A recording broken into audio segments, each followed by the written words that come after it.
men did. Right. And I'll tell you this, I started really realizing that when I started overcoming myself, I started getting around these real alpha males, these hard men. And I always put people way above me when I was growing up. Like, my God, they had to have a lot more than me to get to where they're at. And a lot of them did. But once you get around the best of the best of the best people, you can kind of start breaking them down and realizing, man, you're just as fucked up as me. Like we all have, but all you did was you hit it better. Your upbringing, your mom and dad, your society, the way you were raised, it hit it better than mine. You weren't the only black kid, or there was like five in a school. You know, I can't hide. Going through buds, I was the only black kid. You can't hide. But I started realizing just because I look different than you, a lot of you motherfuckers can't hide either. So it started giving me courage to watching people that we all have a story. We all have a jacked up life in one way or another. Some of us don't have the guts to talk about it though. And that's where I found the guts to talk about mine. Well, there's purity in physical pursuits, right? Because it doesn't matter what your social status is. It doesn't matter how people perceive you. When it comes down to how long can you stay in that pool, when it comes down to how far can you run, when it comes down to how much can you push yourself past the part where you want to quit, how far can you keep going? There's a purity in that it dissolves social order, all that bullshit, all the what people think about you goes out the window. It's who are you right now? That's right. Who are you right now? That's a true statement, man. And I look at it as psychological warfare. And that's where I started learning that life is one big psychological warfare that you play on yourself. You play on yourself, man. The most important conversation I ever had is with myself. And the shit I was telling myself was so fucked up, it was so wrong, it was so misguided. And other people start to write that dialogue for you also. And it starts to be what you say to yourself every single day. And I started creating a whole nother warfare, a whole nother battle started coming. I was like, oh, hang on a second, guys. You have these tools. You have these tools. Your life was basically the perfect grounds for training for where you need to go in your life.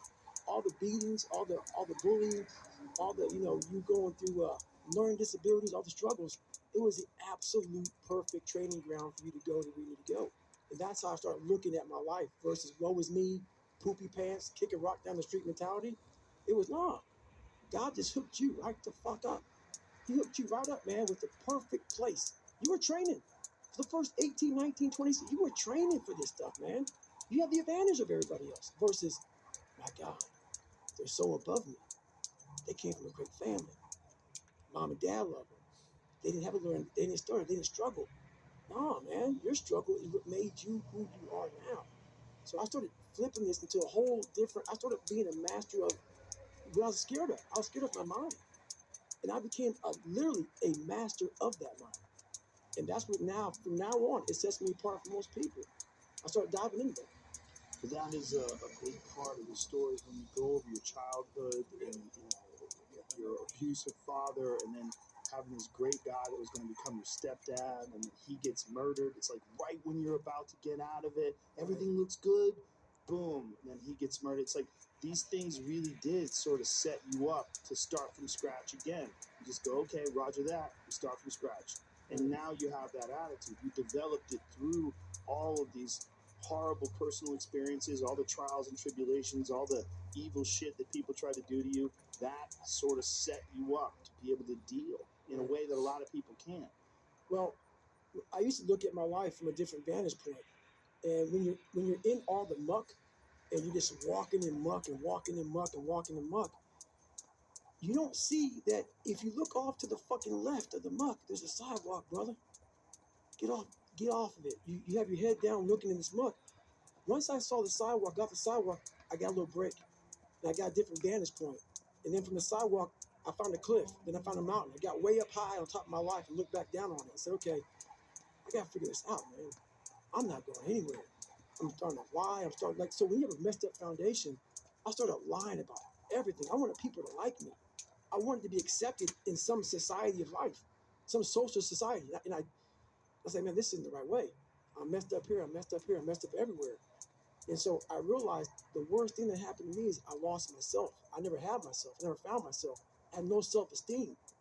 So I knew through working out and through learning, it took a lot for me to learn also, I started finding self-esteem. Once I found that, that's when doors started opening up. I stopped caring about people, that what they thought, being judged. Wow, if I say this, if I started right now, are you gonna make fun of me? I stopped caring about that. And that's when my life started really changing for me, slowly but surely. That that's such an important point when you're talking about the working out, because a lot of people when they think about working out, they think of it as being a physical thing. Right? No, I did it for mental. Yeah. People always say, "My God, like no, don't look at it like I didn't care about losing weight. I didn't care about being the fastest person. I didn't care about. I wasn't making the Olympics. I wasn't going to pros. I could barely read and write when I was in a junior in high school. I wasn't going anywhere. I saw working out as a way for me to build calluses on my mind. I had to callous over the victim's mentality.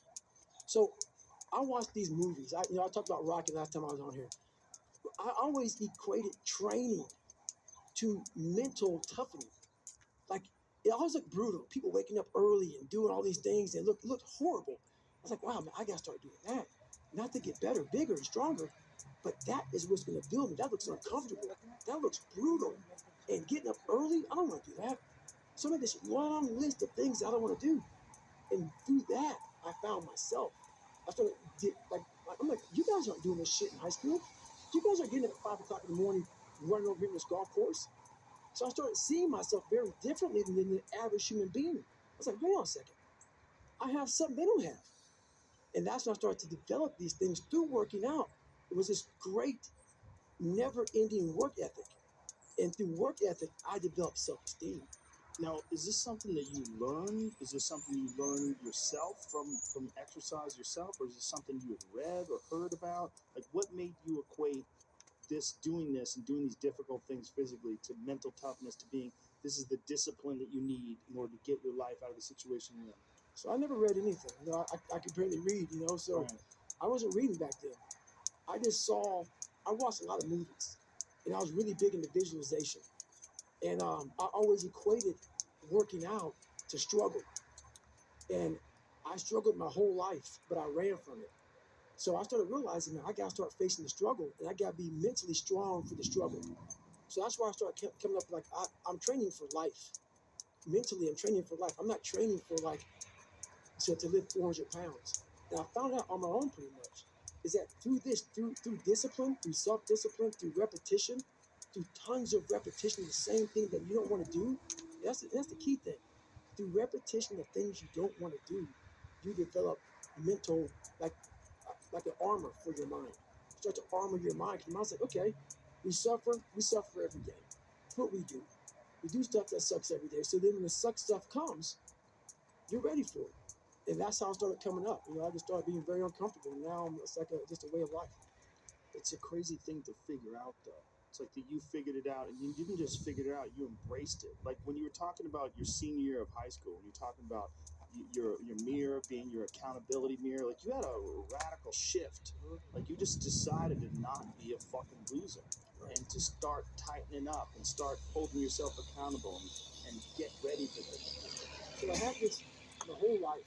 I mean, I don't know if people believe in God or what. I don't care what you believe in. There's been this unrelenting voice in my head. We all have this voice. It's the right or wrong voice. And a lot of times that voice guides us into comfort. And my voice guided me to comfort a lot. But I had this other voice I heard my whole life saying, hey, motherfucker, what are you doing? No, man, we got to go over here. We got to go over here to that rock pile over in the fucking corner where nobody's at. That's where victory's at. We're over in that corner. So this voice was giving me all these answers. Now, I wasn't a real smart kid growing up, but I had this crazy voice in my head saying, over there is where the fucking answers are. And I didn't want to listen to it because over there was pain. Over there was me looking in the mirror. Over there was me being accountable for all these things that went through my life. Even though people put them on me, it's now mine to own. And I didn't want to go over there by myself, but I had to. And his voice was guiding me there. It's God, whatever you want to call it. But that's what it was in me.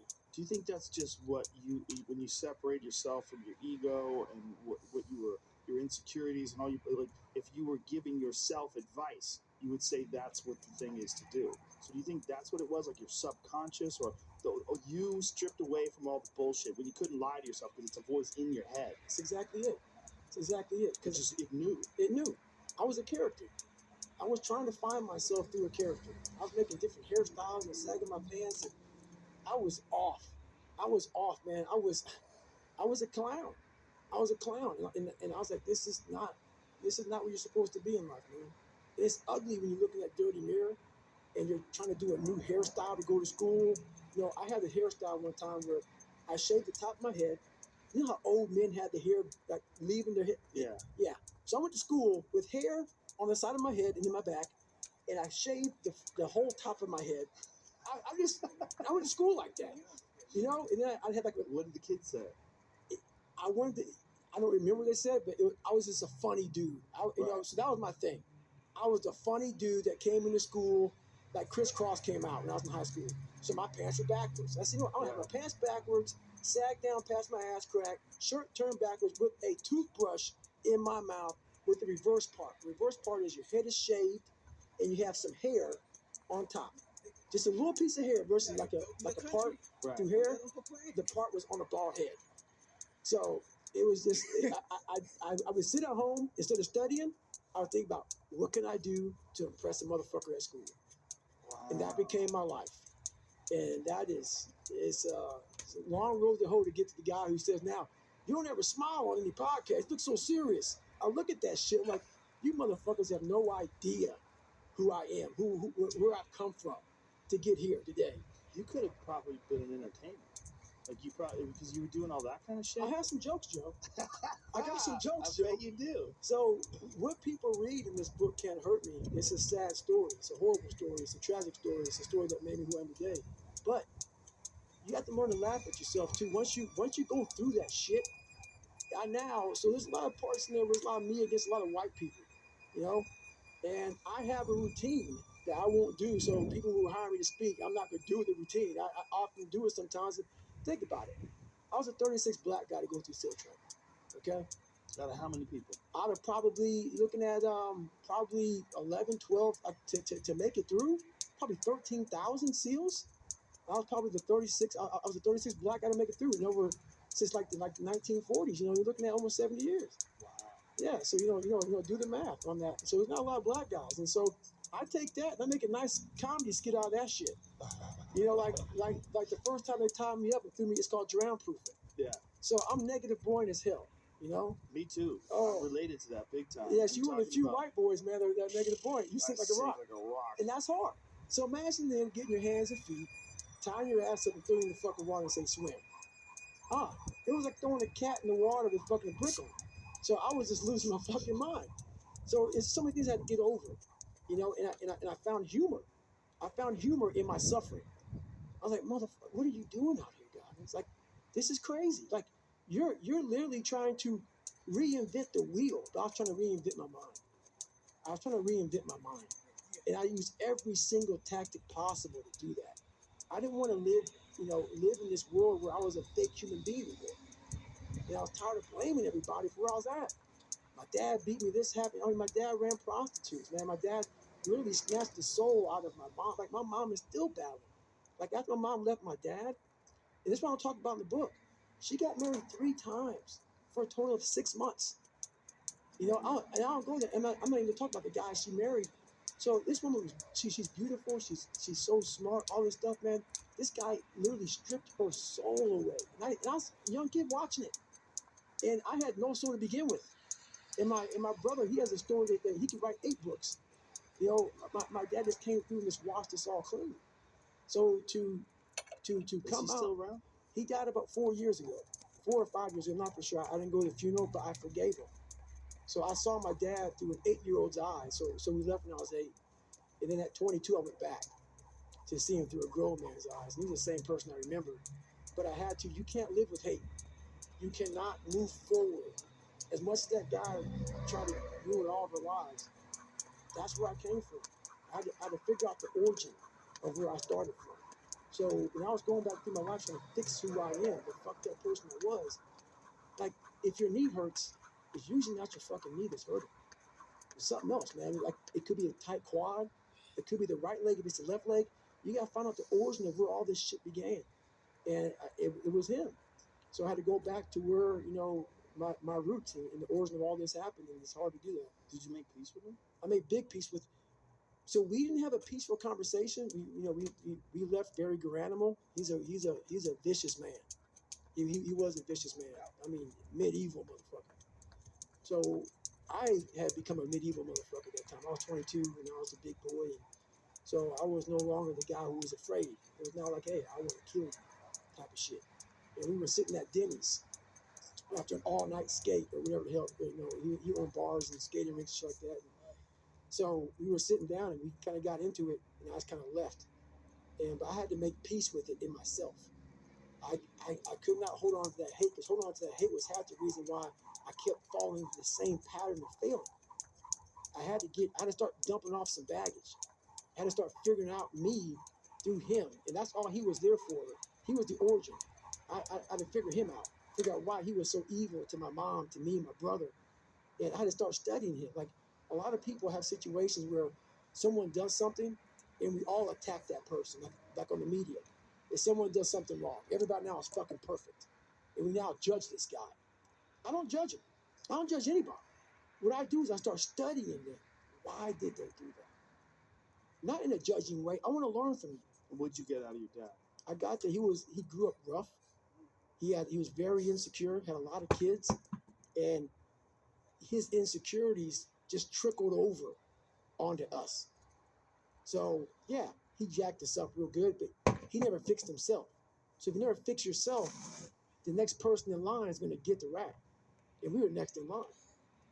His first wife, killed herself or whatever happened, and got burned up in a house or something. There's some craziness, man. There's a lot of stuff that goes on there that I didn't put in the book because I don't feel like going to court. Yeah. But yeah, it was a lot of stuff. One of the great parts about this book is that you detail exactly what was going through your mind in terms of like your weaknesses and how you had failed, and then it's not just one time. Like you do the thing in high school where you get your shit together, and then you join the military, and then you wind up getting fat again. And then when you have to lose, what was it, 106 pounds in 3 months Yep. to qualify for SEAL training? For SEAL training, yep. That's insane. Yeah, because what I realized at that time, once again, I failed again. I thought, so what you talk about is I took this ASVAB test. I didn't know how to read and write pretty much in high school. I was like in fourth grade reading level. I took that test a few times, and I finally passed it. And when I passed it, I actually drove my car to the daggone airport and watched planes take off, because I was like, I'm gonna be on one of those planes one day going to Air Force boot camp. So I always fixed the things on the surface. So if I couldn't read and write, I learned to read and write. I would always fix these things on the surface level. And so whenever something hard would raise its ugly head, I didn't have any kind of tools to handle it. Like, man, I thought I fixed this already, man. But no, I didn't go deep into the dungeon of my soul and say, okay, what is making you a quitter? What is making you a weak man? What is making you afraid? And so that's why I kept on quitting and going back to start, or not knowing how to get through hard times. And that's why I always tell people, I'm not a theorist. I didn't study, I didn't study a fucking book. I literally put myself in a fire repeatedly like a sword. You put a sword in the fire repeatedly and repeatedly. If you keep on doing that, you're going to get a nice sword. And then you keep on beating it. You got to beat the shit out of it. And that's what I am. Yeah. I became that. I said, okay, you can't quit. You got to figure out why you are this pussy. Why are you this pussy, man? What is wrong with you? What's going on here? So I kept on putting the sword back in the daggone fire, and I just beat it harder. And I beat it harder. Before I knew it, I started realizing, all right, man, the brain is starting to get hard. The brain is starting to get hard. I'm no longer a theorist. I'm now a practitioner. I put it in hell. I dissected it while it's in hell, because you can't dissect anything in a normal environment. You can't dissect anything in 72-degree weather. You must put it in the fucking freezer and freeze the fuck out of it. And then you dissect it. Dissect it when it's miserable. Dissect the brain when all it's thinking about is, I need to get out of here, man. I want to get out of the fucking freezer. Open the door. And he said, nah, 5 more seconds, man. 5 more seconds in the freezer. And that's when you start to pick that brain apart. And that's what all this stuff did to me. I kept on putting myself back into the freezer or the fire and beating the shit out of myself. mentally and physically. Before I knew it, this is what happened. Wow. It's an interesting way to self-teach. You Yes. know, like most people that you talk to that are disciplined, they they have something that they read that inspired them. They have certain people that they look up to. There's certain coaches that taught them. There's certain important moments in their life. But for you, it's a system of failure and reflection, Yes. and then rebooting. That's it. Yeah. Repeated failure. And people think a lot of times about me that I'm angry. Oh my God, you sound so angry. You cuss so much. Oh my God, why you cuss so much? Why are you so crazy? If you read my book, I cannot explain my life by saying, hey, it was a Merry fucking Christmas, man. No, it wasn't. I want you to go there with me. I'm taking you there with me. I'm a storyteller. I want to take your ass down paradise. So the house I lived in Buffalo, New York, that I got my ass beat every day, funny. We lived on Paradise Road. And it was anything but fucking paradise. So I want you to go there with me. You want to learn from me? Let me take your ass home. Let me take you there. So that's the whole thing about it, man. We're scared to dive into our lives. What made us who we are? The beautiful people that we are. We're all jacked up in so many ways. That's the beauty of us. That's the beauty of me. I'm jacked up. But I figured out my own little process on how to get unjacked up and how to. I'm not going to get the same, I'm not going to get the same way you're going to get there. You may get there by going point A to point B. I might go point C to D to E to F. I'm going to be there the same way you are, just a little harder. That's how I train my brain. So it's just different. It's just different thinking. When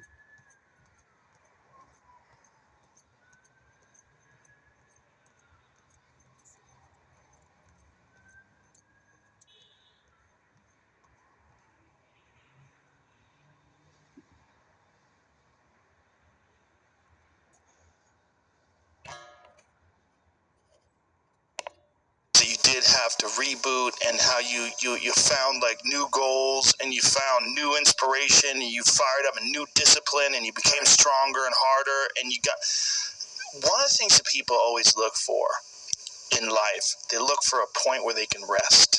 Yes, oh, I'm gonna retire. Like people love that expression, the golden years. They love that expression. Yes. They love the idea of struggle as long as it ends, and then when it ends, they're gonna have a nice, comfortable spot. It must end. Yeah. The suffering must end. Yeah, you should relax, man. You've done so much. Right. You've really done so much, but the idea of reaching this golden year it's a very flawed idea, because it's an idea that you're gonna work hard, but then you're gonna reach the finish line. But there's no finish line. No. It doesn't exist. That's the scary thing about life, my friend. That is a scary thing, right? And that's what fatigues me. People go, man, why don't you ever smile? There's no fucking end, my friend. There's no end. There's no end. I know that you're going to meet Cam Haynes after this. Yes, sir. And listen, please, if you guys run, put a number of that miles that you're going to run and leave it at that. Do not say, let's even quit, because you will both die. Because that's a hard man. He is a hard man. Cameron Haynes is a hard man. He will run until you die or he dies. He's a hard man, dude. He does those 240s. He does ultra. He's a sick fuck. And see, those are the guys I'm looking for. Yeah, that's a scary. The two of you guys, you need to pick a number. I know. I think you guys are going to run 35 miles. Yeah. We're going to do good. Yeah, 35 is a good number. Yeah, we've been texting back and forth trying to make it sensible, Yeah. So we don't go off the chain. Because if one of you motherfuckers wakes up and has a good, strong espresso, I know. Goes, fuck it, let's do 200. It's going to be on. No. It's going to be a long day, man. No. That's it. Yeah. You know this new race that they're doing where you run for 1 hour? You run like as many, and then you have like a bell rings, and then you sit down for a little bit. You know what I mean? Like there's like a 4.17 mile thing. Yep. It's that sick fuck. What was the guy's name that created that? The guy did the Barkley Marathon. Yes. I don't know. He's talking about Laz. Yeah. Yeah, this crazy fuck. Laz. So he had people running for days and days and days. He invited me out there for this race. Yeah. I actually got into the Barkley last year, but couldn't do it because of the book. So I'm supposed to do it this year. But now, we'll see again how the schedule goes. But yeah, that's a sick Sick man. I've done a couple of his races. Like he has one called Strolling Jim. I actually won that one in 2016. But he's a sick man. What is a Strolling Jim race? It's his probably easiest race. It's like through the back country of Tennessee. It's a 41-mile race on the road. It's one of the first ultra marathons out there ever. And my mom lives in Nashville. So it's like an hour drive. I went up there, and it was like one of my first races back after me being all sick and jacked up for so long. And I got lucky, had a good race, and I happened to win it. You were talking about psoas muscle. Yeah. We have this thing now that we got. What is that called? So right. So right. Have you ever used one? I have it also. I saw it in there. That little black contraption. Yeah. That hard plastic thing. Yeah. That thing's phenomenal. It's evil, man. Yeah. It's good. It's amazing. I started getting tightness in that when I was running a lot. Like I'd never gotten tightness in that area before. Yeah. It seems like that's a running thing, right? It's a running thing, and also a very stressed thing. If you're real stressed out, man. Like for me, like I talk about the origin, where things start. My body was so wrapped tight, I didn't know where to start. Yeah. So I started with the psoas muscle. So that's a real good spot. Well, the problem with these races is the problem with people like you. That's the problem with these races. Like if you get you and another you, right, and they're in there together, like you motherfuckers are gonna kill each other. It's a long day. It's a long day. It's a long day. It's a long day. Because if they're doing a last man standing type deal, right? Yeah. Like the first person to quit. Yeah, it's a real long day, man. I mean, I've been up. I got a couple of hell weeks under my belt, man. I know how to stay up for 130 hours and move. Yeah. And I know how to self-motivate. A lot of motherfuckers don't know how to self-motivate, man. Like, we like to put the headphones on, like before the big game, and listen to the music. Yeah. What the fuck did you do when the headphones come off, bro? It's you in your own mind. Right. I know how to do that. That's the hard part, man. Do you ever listen to music when you run? Never. Never. Told you, Jamie's cheating. He has that video I got. I thought you might have seen it. But He talks about like running with music. And no, what did you say? Find it. Find the video. We'll play it. We might not be able to play it. Is it somebody else's content? No, it's his. I actually, but I did during my last pull-up record. I listened to, that song from Rocky 1, round 14, when Rocky gets knocked down the corner. I listened to that. It's 2 minutes and 13 seconds long. I listened to it on repeat for 17 hours. Merry Christmas, motherfucker. Merry Christmas. Oh, man. 17 hours, man. I went to such the dark evil. I have a picture in my hand in the book. I was in a dark. I went to a place, man, that I'm like, I can do anything here. We gotta live here for a while. Cause I kept on feeling that record. I go, I don't want to see a pull-up bar again. I mean, like, I did 67,000 pull-ups, man. And like, my throat, I was like, I can't. I don't want to see another pull-up. So it's like, I'm doing this come hell or high water, man. So I broke it out. It's just let me hear this. Play this. So I never trained with music. There's a reason why I don't do that. The music's not gonna always be there. The TV, the distractions, all these external things. I'm in the gym right now with all this loud music. People need it to get fired up. They need it to stay motivated. They need to stay in the fight. They need to just go to the gym. Do whatever they're gonna do. What do you do when you have no external motivation? It's about the internal. Say to yourself, how are you gonna fire yourself up? What's that flame inside of you that keeps you going? Let that keep you going. Not this.